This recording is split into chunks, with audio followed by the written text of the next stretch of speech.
We're at Biggs Harley Davidson, and today we're looking at a 2020 Harley Davidson Softail Heritage Classic in Tahitian teal.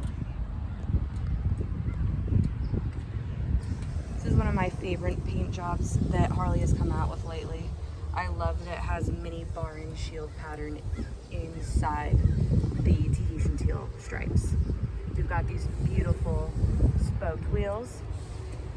This bike is also equipped with ABS.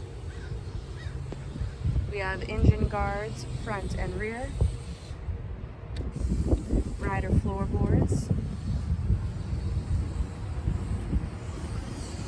These leather bags are hard mounted, they are structured, and they lock. Some of my favorite bags made by Harley, and I also love the new black studs they've been using lately.